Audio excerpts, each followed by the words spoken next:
মেঘ বাসায় এসে কলিং বেল চাপতেই তানভীর দরজা খুলে দিল।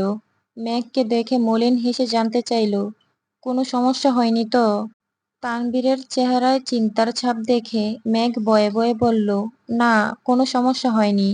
এত এত কাহিনী বলার সাহসও পাচ্ছে না, আবার লুকাতেও ভয় পাচ্ছে।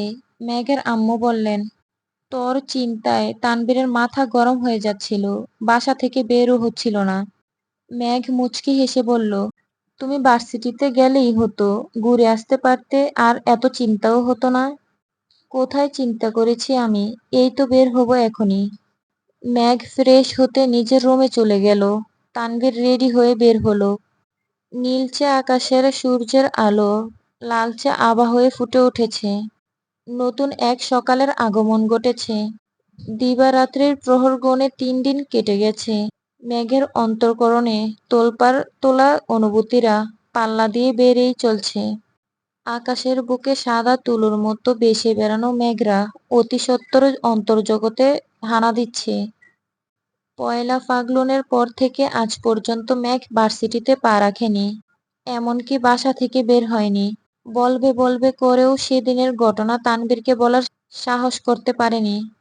তানভীরও অবশ্য সেভাবে জিজ্ঞেস করেনি কিছুই, কারণ ইদানিং তানভীর দিনের বেশিরভাগ সময়টা বাসার বাইরেই থাকছে। বাসায় ফিরতে ফিরতে প্রায় মধ্যরাত। আচমকা বন্যার নাম্বার থেকে কল এলো। মেঘ ফোন হাতে নিয়ে চিন্তিত কণ্ঠে বিড়বিড় করলো, এত সকালে বন্যা কেন কল দিচ্ছে? মেঘ কল রিসিভ করলো। সালাম দিয়ে জানতে চাইলো, কেমন আছিস? আমি কল দেওয়ায় খোঁজ নেওয়ার কথা মনে পড়লো, তাই না? তা না, শরীরটা খুব খারাপ। মেঘ, আমি তোকে হাড়ে হাড়ে চিনি, তাই এইসব বাহানা আমাকে দিতে আসিস না। কি হয়েছে সত্যি করে বল। তেমন কিছু হয়নি। বন্যা শক্ত কণ্ঠে আওড়ালো, তানভীর ভাইয়া কিছু বলেছেন?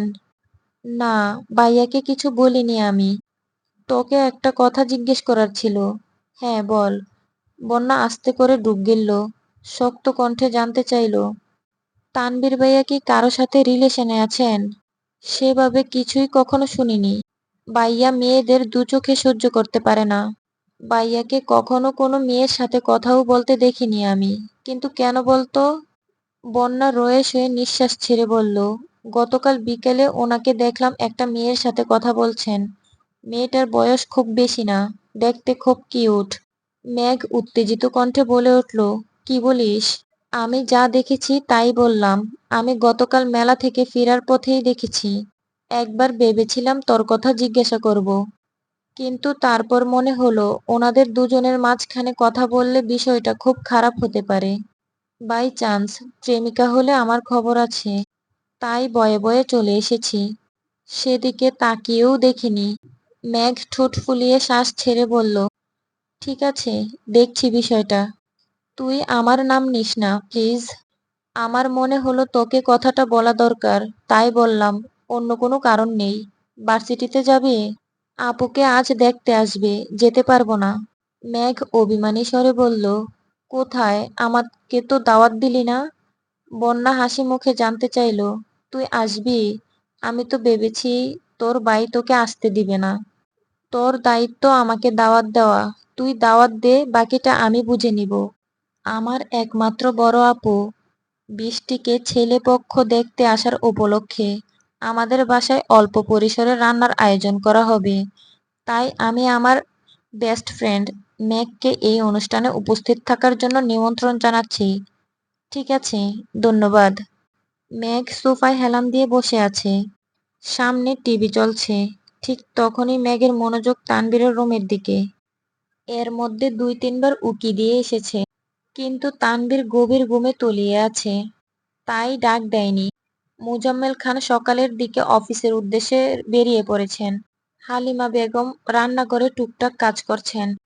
হঠাৎ কলিং বেলের শব্দ ভেসে এলো। সহসা মেঘের মনোযোগ সরে গেল।